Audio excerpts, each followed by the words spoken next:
Pay close attention on this one. Did you know about the Pact of the Future document that the United Nations just slipped through a few days back? It's in two parts, one on science and technology, and another about the youth and future generations. This is the most totalitarian move that they have ever made.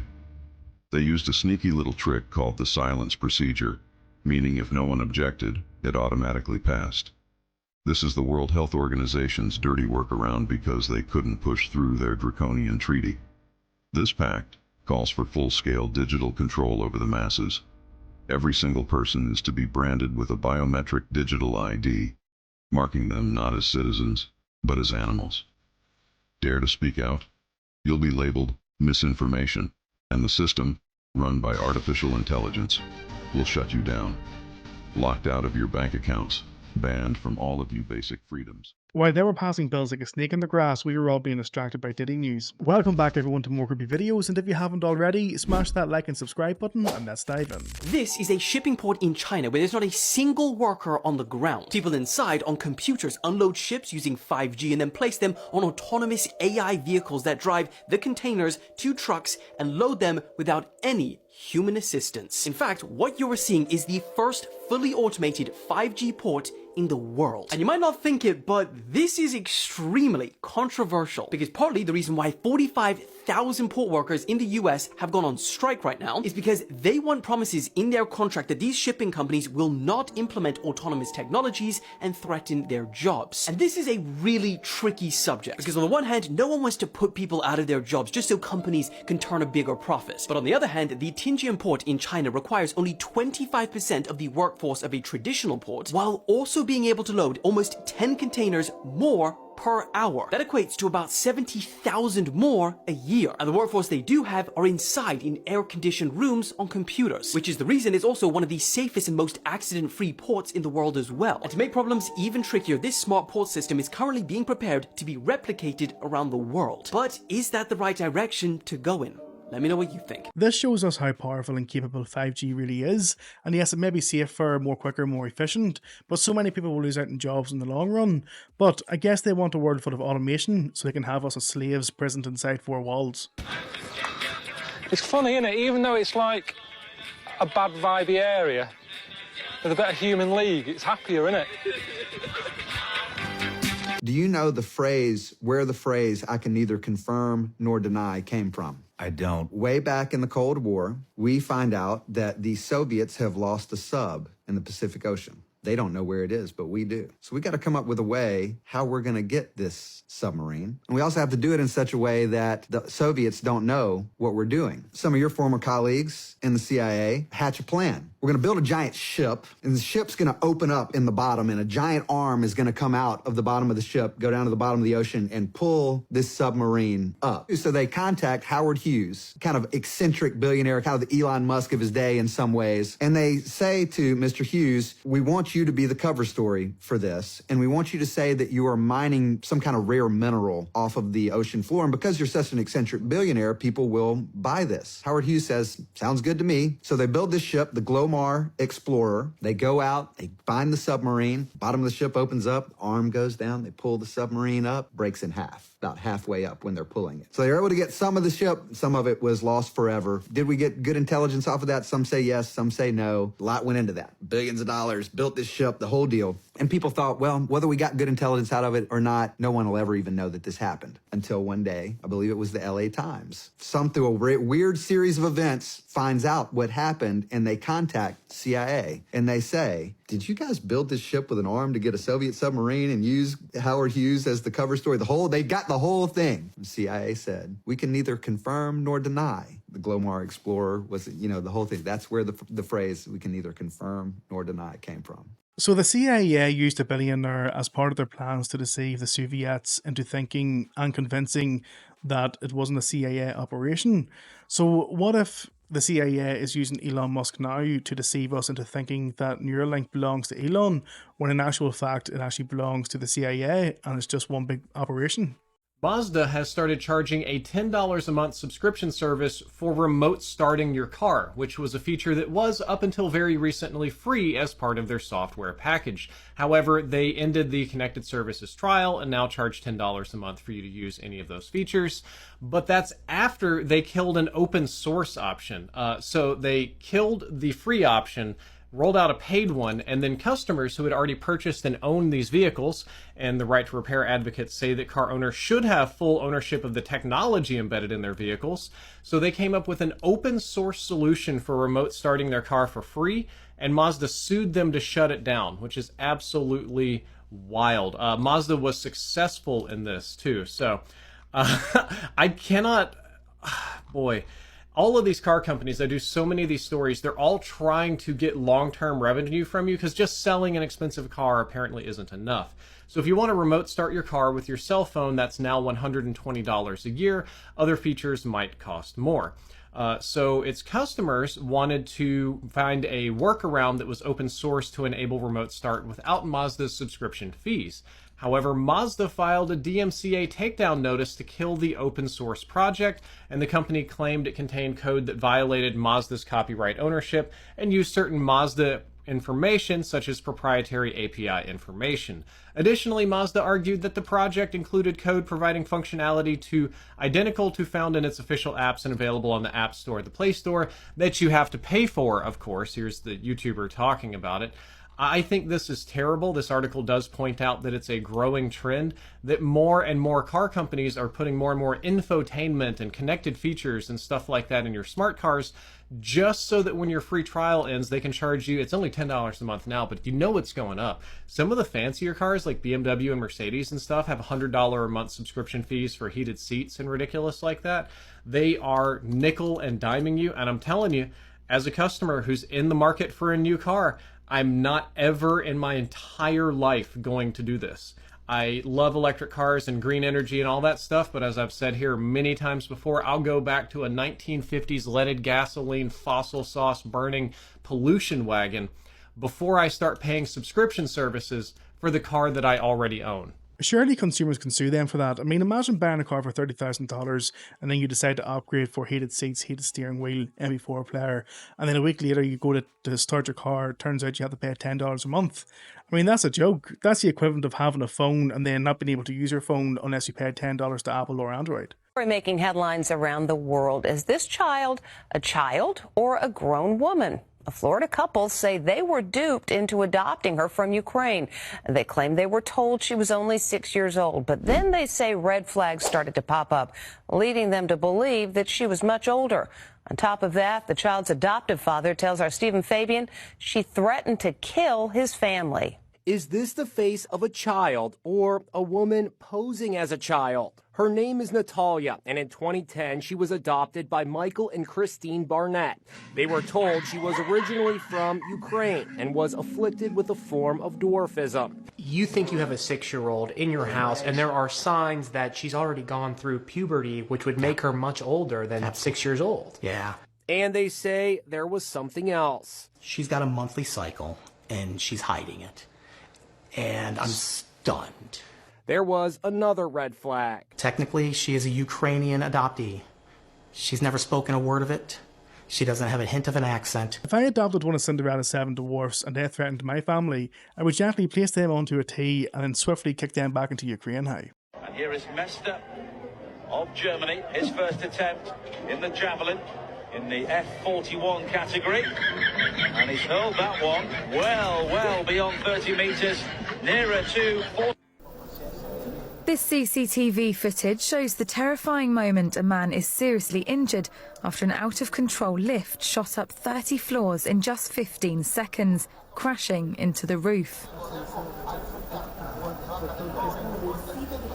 The footage captures Jose Vergara entering the lift in a building in Santiago, Chile last Friday evening.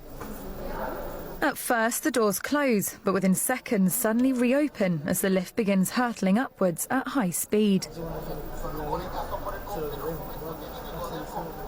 Floors can be seen flying by as Jose frantically presses the buttons on the control panel. Jose was found with injuries to his head and legs, when the elevator apparently slammed into the roof. He was taken to a nearby hospital where he remains in a serious condition.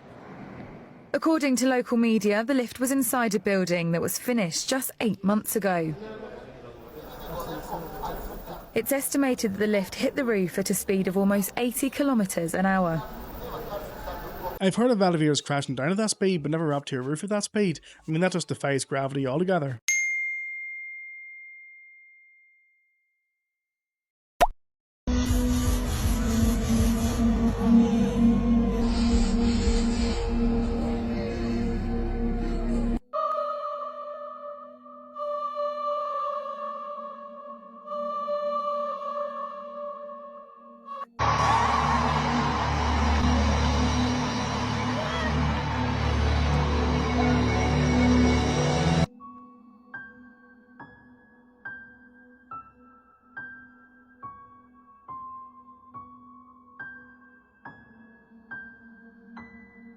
What's going on?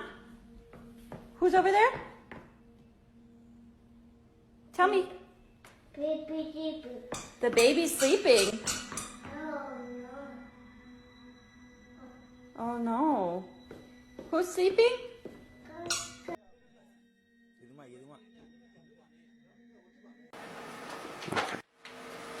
Red.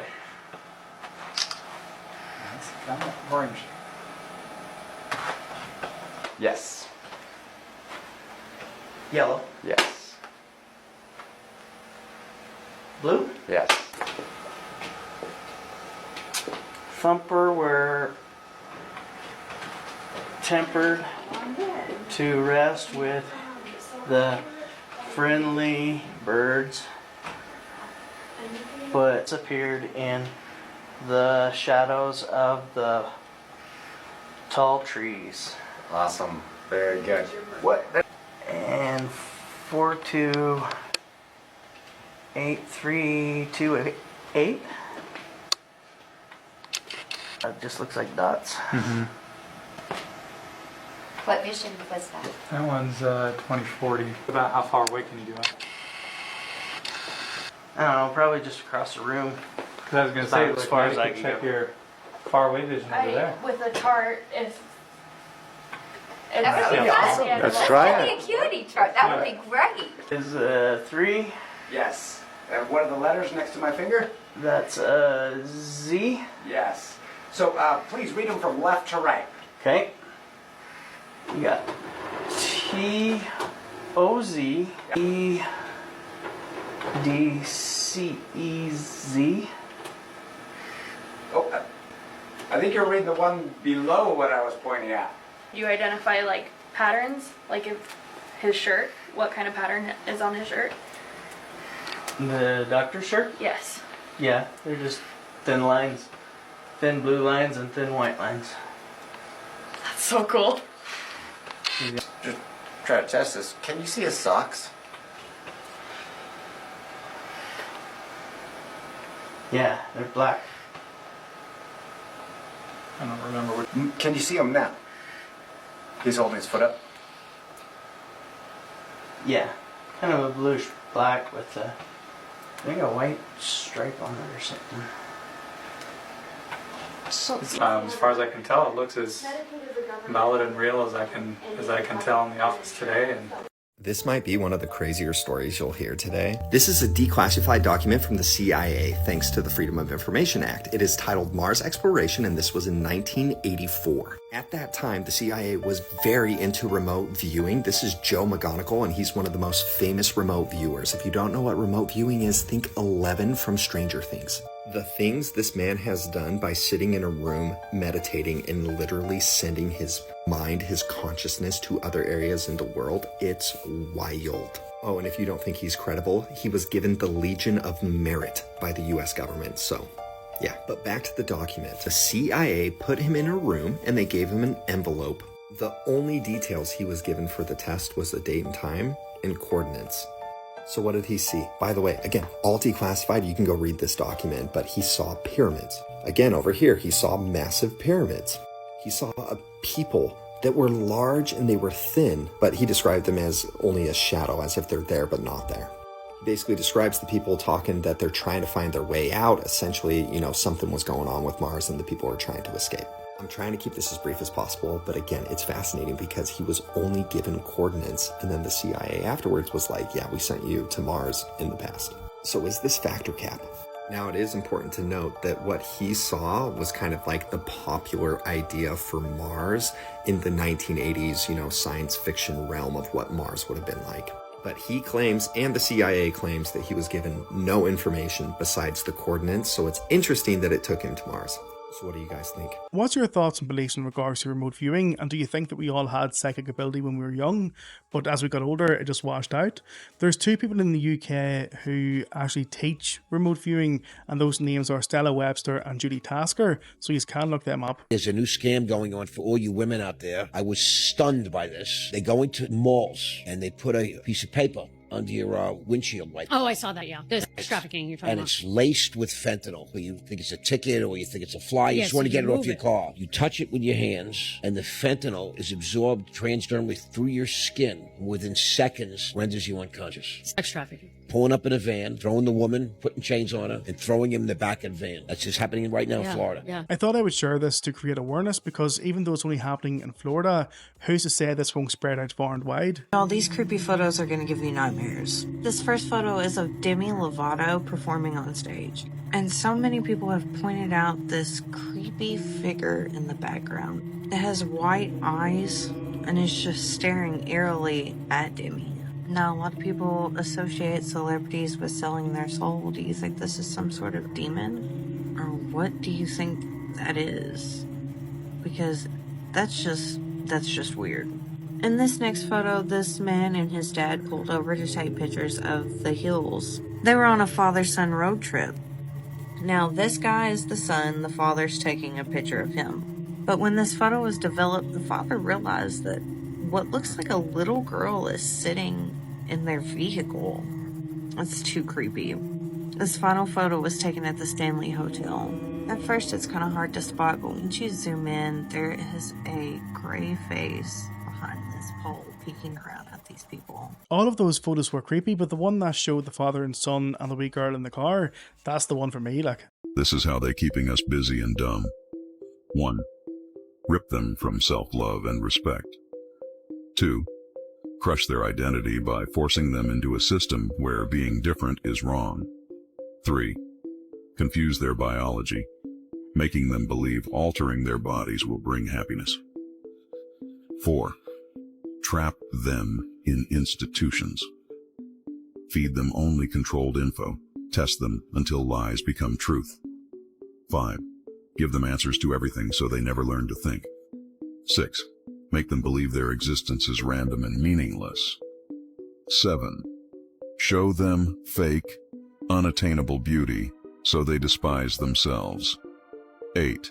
Make money their obsession, but keep it just out of reach, locking them in endless struggle. One of the most evil and destructive things you could do to a person is to make them question their own identity as well as their own gender. A former CIA pilot just exposed the truth about people living on the moon, and what he found out is truly life-changing. According to John Lear, ex-CIA pilot, says, there are secret buildings on the moon. He shared images that he says prove these structures are there. Some amateur stargazers recently saw something strange. It looked like the moon's surface was being projected. Some people who believe in conspiracies think this projection tech hides the moon's secrets.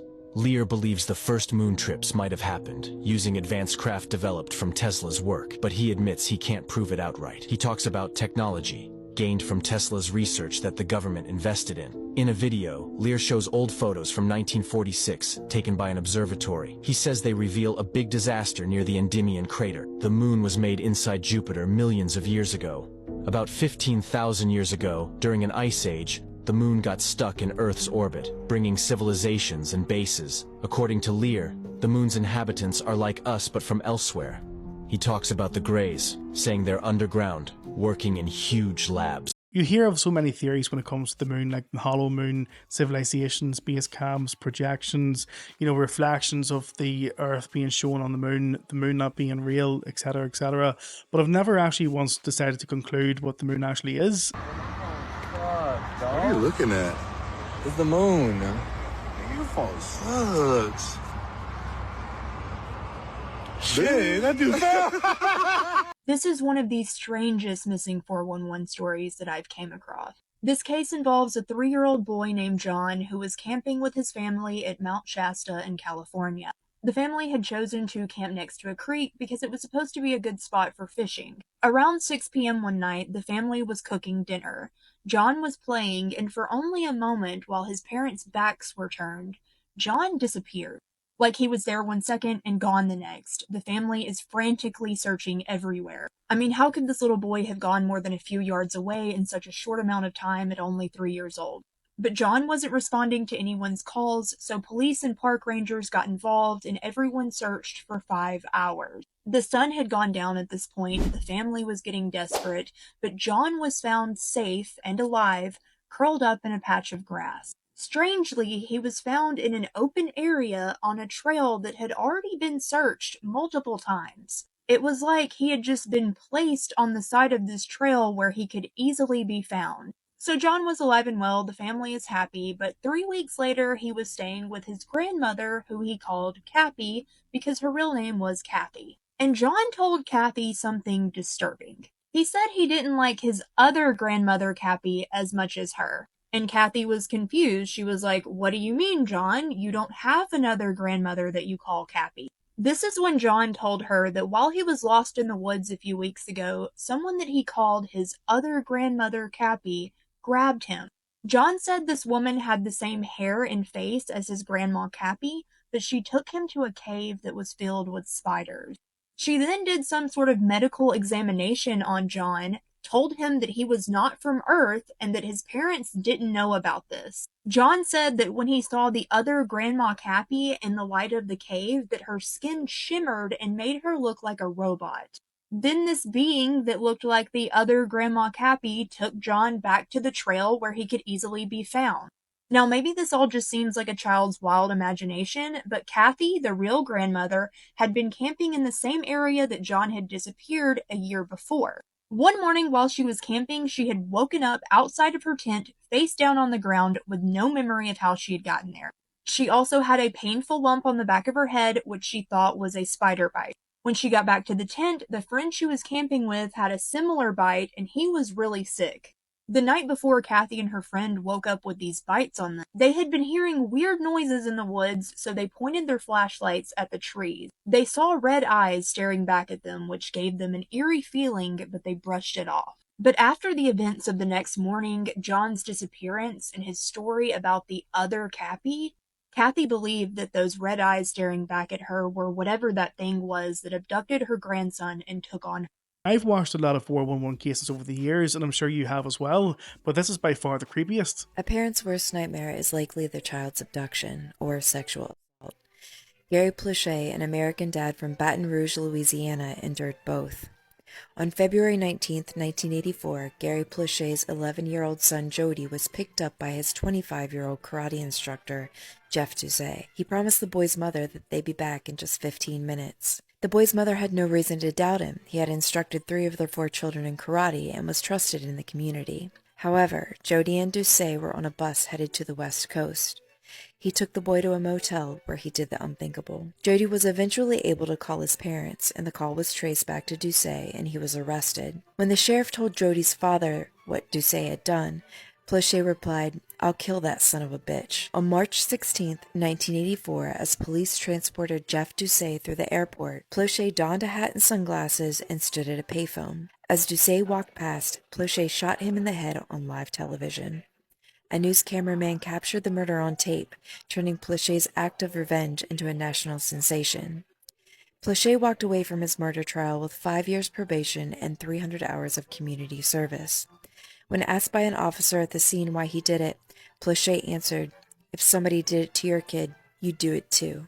What I don't understand is, why did this guy get 5 years probation and 300 hours of community service for taking out trash? And I think the dislike of and anguish over social media is just growing and growing and growing. And it's part of our problem, particularly in democracies, in terms of building consensus around any issue. It's really hard to govern today. You can't, there's no, the referees we used to have to determine what's a fact and what isn't a fact are kind of, been eviscerated to a certain degree. and people go and that people self-select where they go for their news or for their information, and then you just get into a vicious cycle. So it's really, really hard, much harder to build consensus today than at any time in the 45, 50 years I've been involved in this. And you know, there's a lot of discussion now about how you curb those entities in order to guarantee that you're going to have, you know, some accountability on facts, et cetera.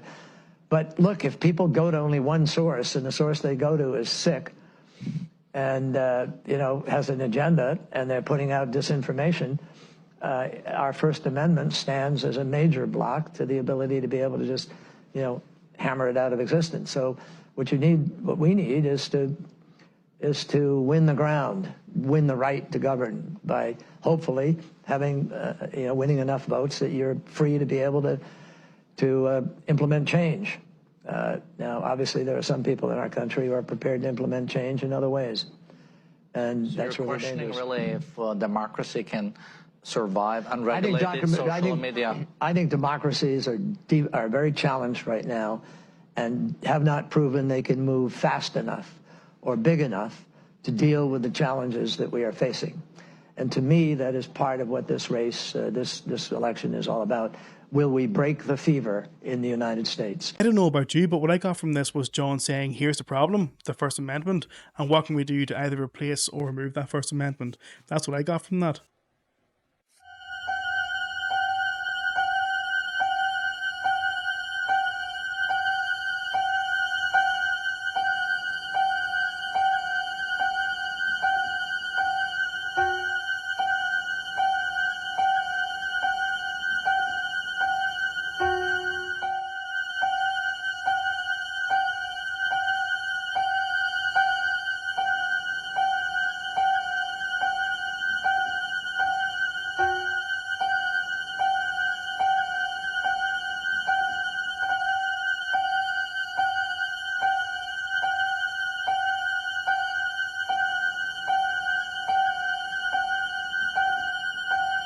Look, it's raining. I'm going to throw the rain into the clock and see what it tastes like. Here we go. Right.